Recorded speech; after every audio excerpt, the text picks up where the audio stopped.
So this is really interesting. Someone sent me this video of Dan Shufton, who is an Israeli academic and national security expert. And he's talking with this guy on a program called Young and Naive about the Israeli-Arab conflict. And he diagnoses, and then he also gives a suggestion for how Israel can deal with the situation. From what I could see, agree with his diagnosis. The issue, however, is I have a bit of a disagreement with him on how you resolve it. So let's have a watch of what he says, and we'll do some reaction in real time. I remember you were like, okay, like between Israel and the Palestinians, you were okay with like a two-state solution if there ever was one. That wouldn't that mean like Israel would still be a democracy, but Palestine would be a dictatorship, because you say like Arabs can't do democracy? First of all, I have never used the term two-state solution, because anybody who uses the word solution in the Middle East doesn't realize that the only thing in life that has a solution is a crossword puzzle. Okay? I don't use the term solution. Where do you come up with all those phrases? With what? With all those funny phrases. You see, while you are in real life, I live in the world of thinking and analyzing and so on. So you probably have achievements in other things, and with me it all happens up here. But I mean, the Palestinians at one point will have either their own state or be with the Israelis. I don't think they want to have their state. That's not the only two options, by the way. I'll talk about that in a second. And if they would have wanted, they could have had it in 2008. They could have had it 5 times before that. But the last time, 2008, what Ehud Olmert offered them was the most generous thing that you can possibly imagine from the Israeli side, and they rejected it. We talked about it that last time. Okay. I don't think... If we spoke about it, I don't remember what we spoke about, but if we spoke about it, you know that I advocate unilateralism. I advocated for decades now, for almost 50 years. I want to get out of the overwhelming majority of the West Bank. I was very instrumental, I'm told more instrumental than others, in persuading Sharon to get out of Gaza unilaterally. I would get out of the overwhelming majority of the West Bank. I would partition Jerusalem according to the demographic composition that we have today. And because I am sure there will not be an Israeli-Palestinian agreement, it's impossible. And therefore, since I don't want to control them, I want to get out unilaterally. But if they get a state, it will be like the other Arab states. Like a dictatorship. Corrupt, dictatorial, with emphasis on arms and armies and security forces. The difference between a European state and states that we have in the Middle East today is that in Europe you have a state and the state has a police. In the Middle East there is a police and the police has a state. Okay? Okay, so let's just pause for a second here, because this just doesn't make sense. It's remarkable that you tell me if you agree with me or if you agree with him. Let's think this through. He's diagnosed correctly that there's not going to be a peace between the Israel and Palestine, Palestinians as they call themselves, bloc, because the Palestinian cause is solely, inherently about a cynical desire to destroy the Jews. It's not about statehood or desire for human rights or self-determination. So he's diagnosed the problem correctly to see that you can't resolve good and evil. You can't resolve the Jews and the Nazis. It's just not, right, a solution. But then he says, so I believe in unilateral withdrawal. But how did that work out when we did that in Gaza? We got October 7th. They elect Hamas. He acknowledges we'd elect Hamas. You're telling me we want to have a Hamas state or statelet?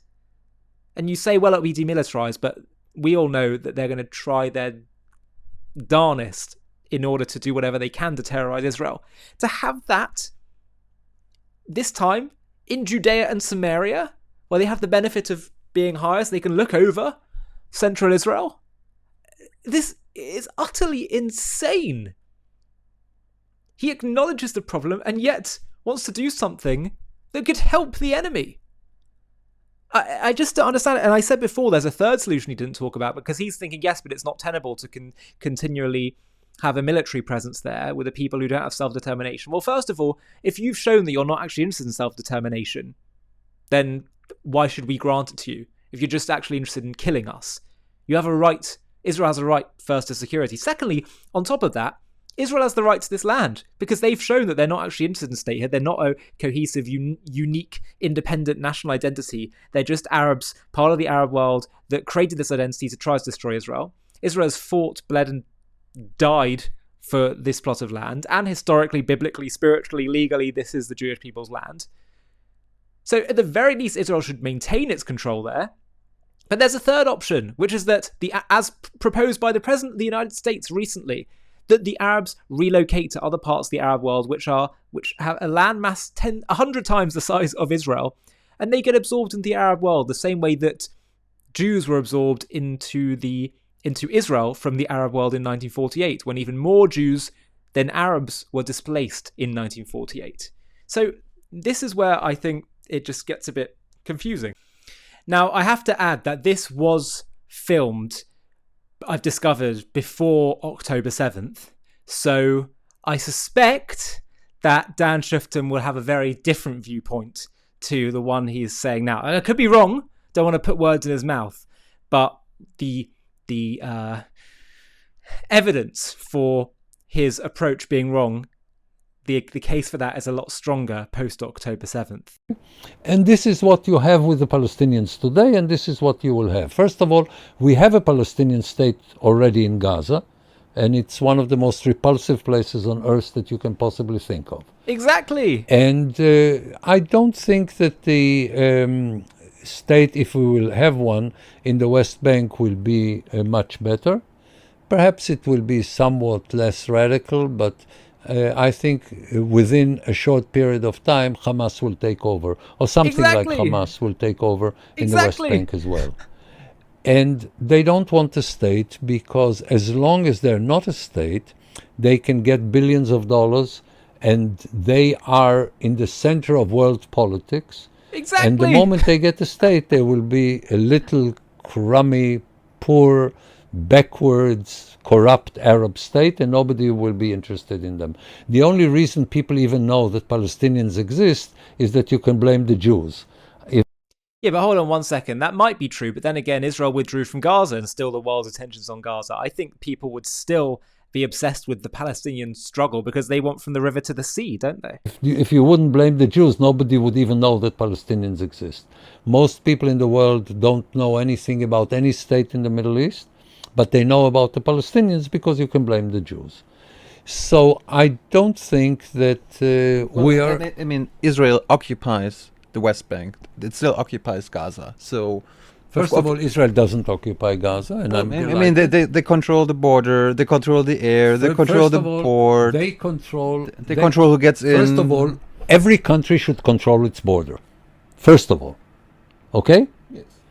But nobody has a right to come into Israel unless I want him to come in. Sure. This is one thing. Sure. Second, the only reason Israel controls the sea and the air is that the Gazans want only to kill Jews. They don't want their children to have a better life. They want to kill Jews. Yeah. Okay? This is what they want. This is what they get up in the morning. Everybody in Gaza? I am not a... What a stupid question. Everybody in Gaza? No, you're right. 1% love Jews, which is not true, but 1% love Jews. So therefore, we should fling open the border.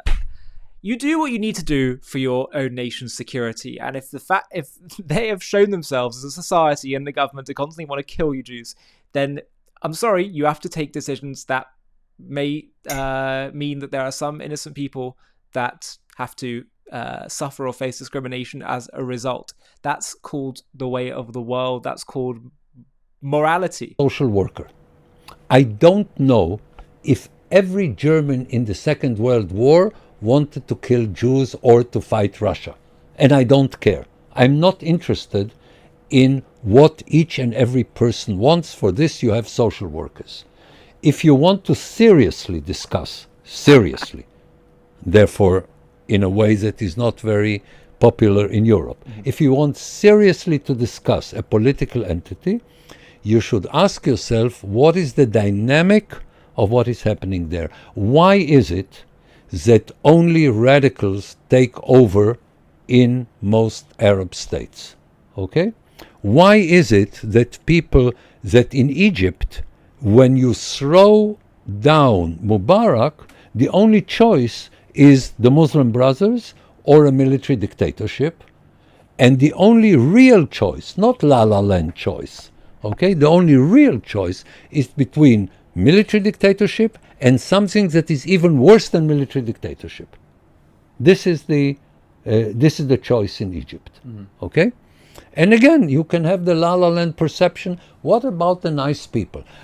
I know hundreds of nice people in Egypt myself.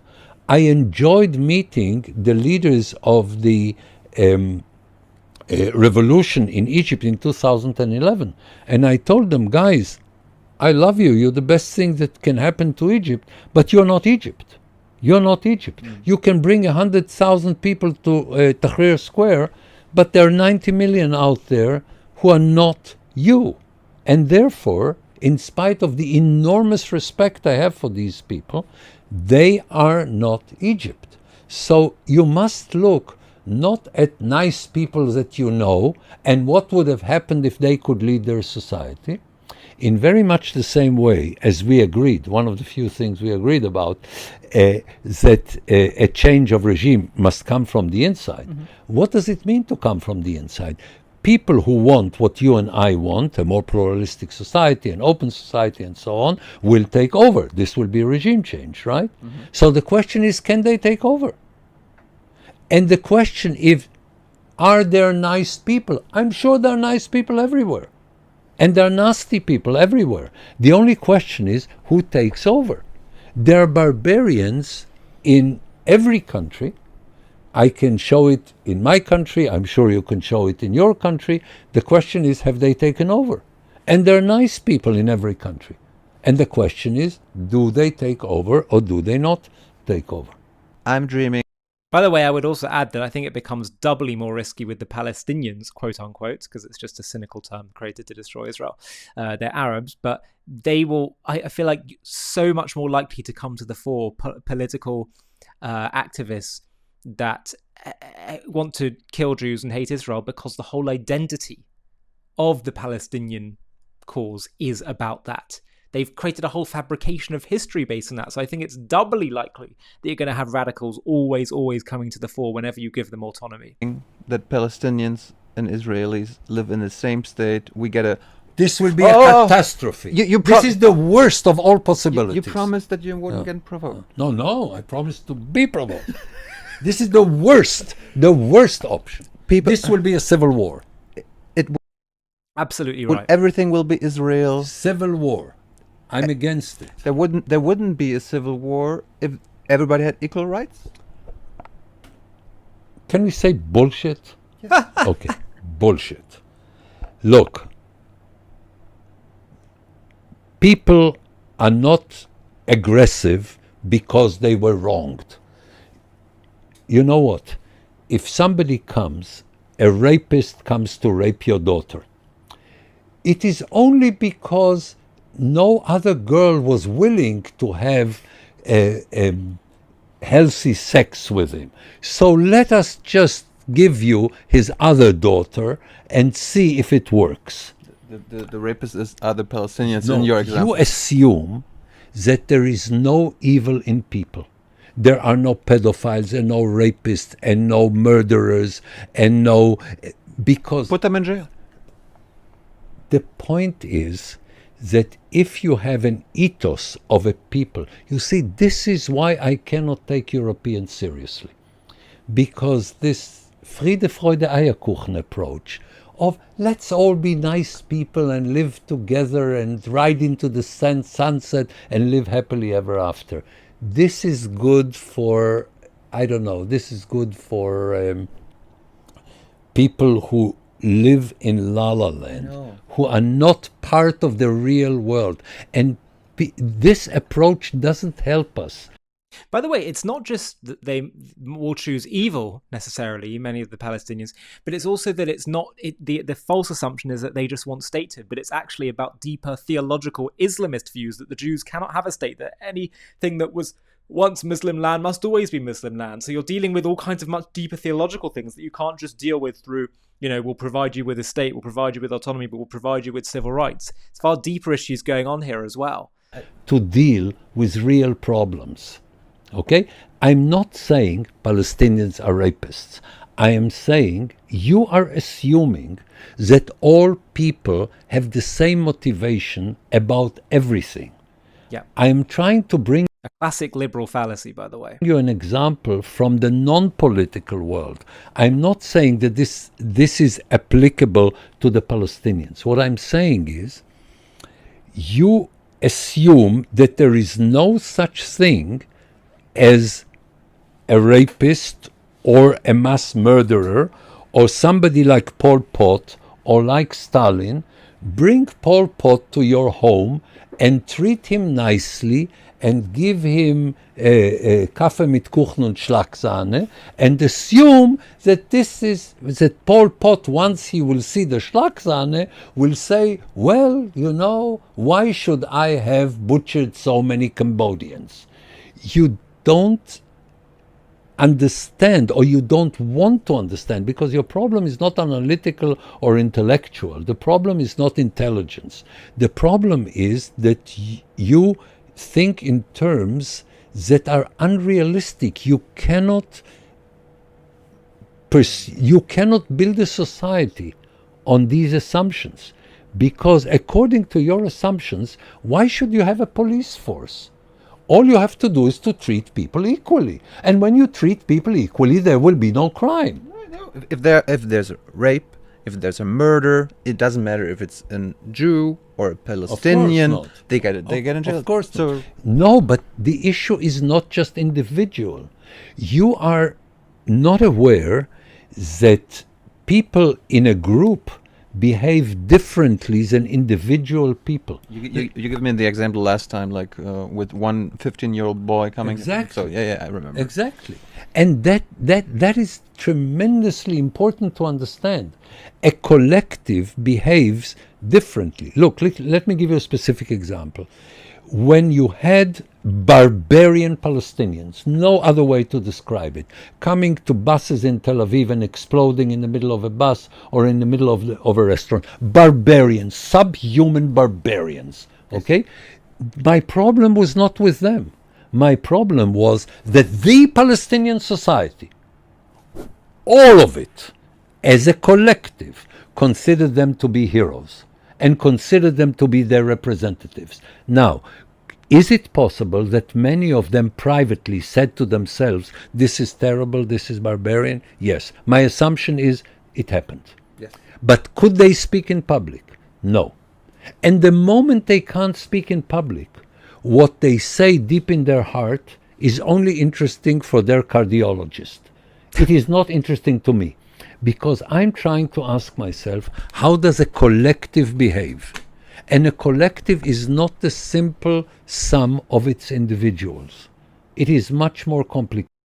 I would also add, by the way, that the Palestinians, I keep being frustrated calling them that, the Arabs, right, living in Gaza and Judea and Samaria, we've given them 100 years to show that they can live alongside us in their own state, or as potentially as equal citizens in Israel. Israel should maintain that sense as a Jewish state, even if that meant sacrificing some democratic principles, just as, by the way, many Islamic countries do the same thing, because it is the Jewish people's homeland, always has been, always will be. But we've always been okay for non-Jews to live in the land of Israel, but just with one little caveat. You don't try to kill us. You don't try and murder us. And you don't have a whole ideology that seeks our destruction, that depends on our destruction. And if you share our values, not necessarily having to be Jewish, but share our values as a society, then we don't have an issue with that. But because you do, and because you've shown yourselves to, we absolutely could not risk absorbing all the Palestinians into Israel, even if Israel sacrificed some of its democratic principles in order to maintain its Jewishness as a state. would never risk your family's security on the hope that it would be all right, given what they've shown themselves to do as a society. Than that. Now, I know personally hundreds of Arabs who I have tremendous respect for. And a few years ago, I don't know if it was before we met or after, I said to one of them, every time I see you, it warms my heart. And his answer was, don't misunderstand the situation. People like me are not marginal in Arab society. We are negligible. Am I sure that if I know hundreds of them on a personal level, there are millions of them in the Arab world? Yes, I'm sure there are millions. What is their effect in Syria? What is their effect in Yemen? What is their effect in... And don't tell me one day in the future, because telling me one day in 20 years, they already told me 30 years ago, okay? And I've seen it. Okay. Because they told me, you will see, when the regime changes, when we will have a major a movement in the Arab world to remove the existing regimes, then you will see who will take the lead. And I saw who took the lead. And I'm sorry that these people that I respect so much in Egypt and in other places didn't take the lead, but I was not surprised. I'm sorry, but not surprised. Because, again, I see how a collective behaves. So there you go, Dan Shuftin, perfect in his diagnosis, but I think falling very far short, dangerously short, in his cure, in his treatment plan. I find it it's shocking to me almost that he could suggest that, and he's so brilliant in his diagnosis and understanding and articulation of the problem and what Israel cannot do, but then at the same time calls for things that would be just as dangerous. He says, well, Israel cannot absorb the Palestinians as citizens, agreed, but then he says we should let them have their own state, you withdraw immediately. Also insane. Don't know. But one thing that's interesting he touched on at the end that I did want to talk about a bit is that he said, he knows Arabs who are, very friendly, supportive, not, let's say, jihadist in nature. The truth is, though, despite all this chaos that we're seeing at the moment, despite all this animosity, you should know, and I want to finish on a positive note, that one day we do believe that the Jewish people and the Muslim Arab world will be the best of friends. They'll be the best of partners, because Ishmael in the biblical story repents. Ishmael and Isaac will once again be reunited at the end of history. And if you think about it, it makes sense. Jews and Arabs are cousins, and the Arab Islamic world is deeply monotheistic, it's deeply religious and cares about serving God in principle. And so one day, once they acknowledge the truth, and once Jews also fully acknowledge the truth, they'll be great partners. And I've no doubt that's why God created the world in which the Arab world surrounded Israel. So that's the future that's coming, but it requires truth to be acknowledged about the right of the Jewish people to the land of Israel as a divine right, and everything that flows from that. The well-known saying is that you get peace through strength. But I slightly amend that to say, yes, you get peace through strength. But in order to have the strength, you need to know the truth. You need to articulate the truth loudly and clearly. A quick message. We all hear about the Palestinian displacement, or Nakba, of 1948. But there was another, even greater displacement that we haven't been told about. Nearly 1 million Jews were expelled from Arab lands at the exact same time. Watch the trailer for our new and absolutely essential documentary called The Real Nakba. And if you want to watch the full film, just click the link below in the video description. We've all been told about the Nakba, the Palestinian catastrophe of 1948. Around 700,000 Arabs were displaced. But here's what you're rarely told. That displacement didn't come from some Jewish plan for genocide. It wasn't Israel's goal. It wasn't Israel's desire. It happened because Arab leaders launched a war of annihilation. They tried to wipe out the newborn Jewish state, vowing to drive the Jews into the sea. And in the chaos of that war, people fled. Many because their leaders told them to, promising they'd return after victory. But the term Nakba was originally used to describe the fact that the Arabs lost the war, not the displacement. Now the term describes the displacement of war used as a political weapon against Israel. But you know, there was another Nakba you haven't been told about. A catastrophe rooted not in the fog of war, but in the clear, deliberate desire for persecution and genocide. It happened at the very same time, and it led to even more displacement, yet most of the world has never heard of it. Over 850,000 Jews, more than the number of displaced Arabs, were driven from their homes across the Arab world. Communities that had thrived for millennia were uprooted overnight. Families stripped of citizenship, of property, of dignity, assaulted, expelled, forced to flee with nothing but their faith. Why? Because they were Jews. Because Israel dared to exist. Because the Arab League openly orchestrated it, drafting plans in 1947 to freeze Jewish bank accounts, seize property, and intern Jews as enemy nationals. This is the real Nakba, a catastrophe born of pure anti-Semitism. In this JTV documentary, we'll journey country by country, from Baghdad to Cairo, from Sana'a to Tripoli, uncovering buried truths and survivor voices. And no, this isn't a tale of victimhood, it's a saga of endurance, courage, and triumph. Because the Jewish people didn't just survive this Nakba, we rebuilt, we came home. In Israel, our phoenix soared from the ashes. So buckle up and let's dive in. To watch this JTV Plus documentary and access much more premium content, click on the link in the video description.